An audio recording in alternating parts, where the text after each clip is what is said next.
Alright, hello everyone. Today we're going to talk about chives for our herb of the month. By the way, if you want to see these videos 2 weeks earlier, consider subscribing to my Patreon, where you not only get all these videos, but also recipe cards, specific deity profiles, and lots of other interesting things to look at. Video tiers start at $10 a month, so definitely consider checking it out. So chives are actually part of the allium family, and if you know the term allium, you know that it pretty much has to do with all of your favorites.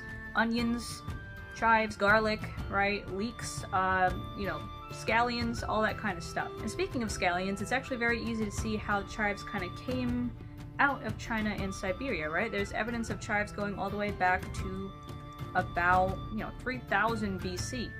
And it's said that Marco Polo brought them to Europe, although there was some evidence of them also, in the Balkan area of Europe.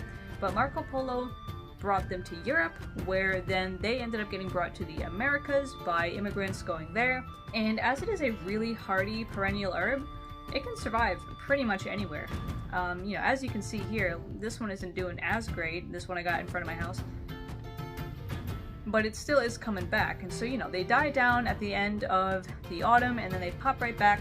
So every single year you have chives. I remember when I was growing up, my aunt had a patch of chives, really big, thick, healthy patch, and we just kind of ate out of that all the time. We would just pick the chives and just eat them, and they really have that nice light onion flavor. And garlic, they actually did used to be hung over doorways to protect from disease or the evil eye or anything like that. The Roman soldiers also thought that because chives were so pungent that they would be extra good for healing. So they were used to heal the kidneys, to heal other things like that. And there is some, truth to the idea, because like other parts of the allium family, chives do actually have a lot of sulfides. They got allyl sulfides and alkyl sulfides, and these can actually be anti-certain cancers. They can help clear the blood out a little bit, right? They can cleanse the blood. They're also very rich in vitamin A and K. So medicinally, chives are pretty good, right? I mean, just think about anything you would get out of garlic. Chives do it on a smaller scale because, if we think about the anatomy of a plant, if garlic is the bulb, that root, that compact, really good part of the plant, the chives are the leaves. The chives are kind of just the indicator of what plant you're looking at. If you crush them up and smell them, you're gonna get that kind of oniony, garlicky smell. So obviously, magically, these are kind of similar to your standard onion and garlic. As I said, right, certain people, especially the Roma, they would hang them over their doorway to protect from evil and such things. So, like onions and garlic, they are related to Mars and fire, but unlike onions and garlic, they're more for just banishing and protection and exorcism, right? They're also really good to bring balance, to boost spells, much like ginger can, and to also provide, some sense of, in my opinion, a little bit of knowledge, right? Especially those purple flowers they get. If you've ever seen their little purple flowers once they get in towards the middle of summer, they're very, very nice little flowers.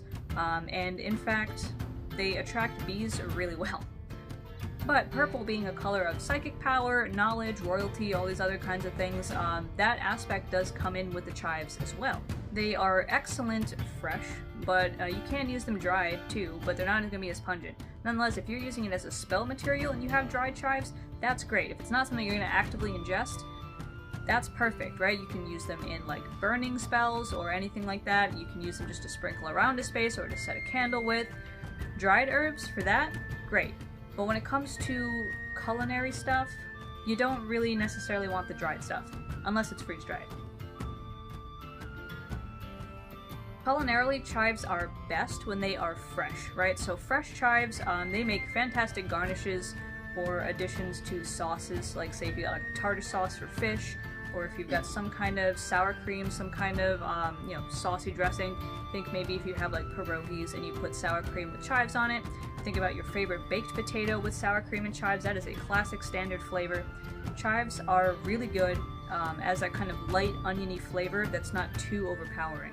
Because sometimes with more delicate dishes like fish, other things like that, like soups, that onion power is hardcore and not always appropriate for the dishes that you're using. And as it is something that pops up in the summer and is available in the summer, right, versus garlic that's actually better to let overwinter and grow in the ground for early spring, these chives are really good for any of those lighter spring and summer, dishes. So if you've got a salad, if you've got something really light and fresh, if you even have eggs, they go fantastic on just a plate of eggs. You sprinkle them over top, super good. I personally really like to use chives, again, like when it comes to some kind of cream sauce, when it comes to like a tartar sauce or anything like that. A baked potato with sour cream and chives is my favorite way to use them. Or even just as a garnish on top of any other dish you'd make, right? Think of scallions. If you thought of, my potato and chicken casserole had a little bit of scallions on it. Chives are kind of the same idea. You could use fresh chives too if that's what you got on hand. So if you're looking to plant something in your garden that comes back every year, that's delicious, that is really hard to kill, and that gets the good bugs in and the bad bugs out, chives are great for your garden. So with all that said, that is today's episode of, Herb of the Month. I will see you guys next week for all kinds of Kitchen Witch discussions. See you around.